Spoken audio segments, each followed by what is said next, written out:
بسم الله الرحمن الرحيم. أحبتي هواة الحمام الطيار، السلام عليكم ورحمة الله وبركاته. أنا خالد المرهون أحييكم. حبيت أنزل هذا المقطع لجروبنا أسرار وخفايا الحمام الطيار العالمي عبر الفيسبوك، وراح نتكلم اليوم عن التيدي. وملاحظة اليوم راح تتركز على موضوع ما سمعته ورأيته حول ما يقال عن التيدي وعن رداءته، وحبيت أوضح هذه المعلومة للأشخاص اللي ينساقون خلف هذا الكلام اللي هو عاري عن الصحة. الطير التيدي طير قدير وأثبت جدارته، وكثير من الهواة ولا يخلى هاوي من مكانه طير واحد من التيدي. كل يمتلك التيدي، خصوصا الأشخاص اللي يعشقون السباقات والمنافسات، وهذا الشيء واضح وغني عن التعريف. بعض الأسباب اللي تخلي التيدي لا يتألق في طيرانه ولا يعطي الطيران المطلوب منها عدة أسباب. أولا، ممكن يكون هذا الطائر اللي احنا جايين نطيره يكون قضى حياته كلها في الأقفاص والمحاكر.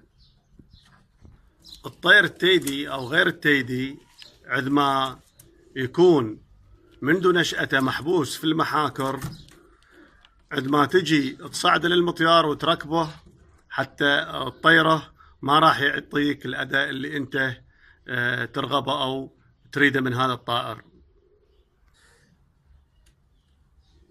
اللي يسمعني الآن أتمنى يقوم بتجربة، ياخذ له طير ويحبسه منذ صغره إلى أن يكبر، وبعدها يقوم يركب الطير هذا بالمطيار ويطير الطير.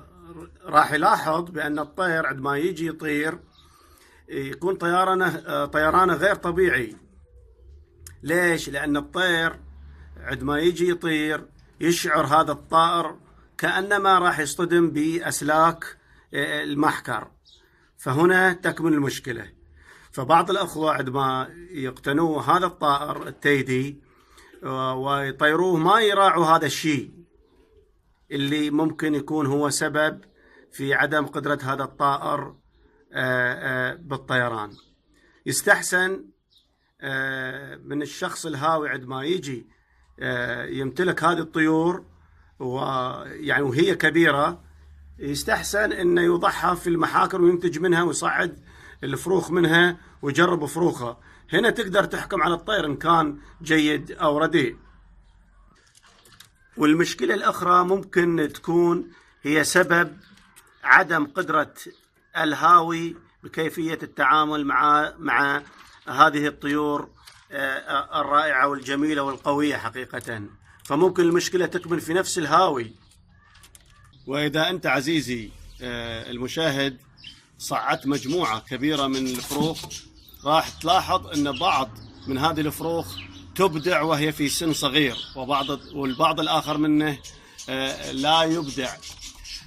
يجب علينا أن نتريث قليلا وأن نفكر بأن بعض الفروخ لا يبان عليها الإبداع إلا بعد أن تكتمل الريشة العاشرة من أجنحتها.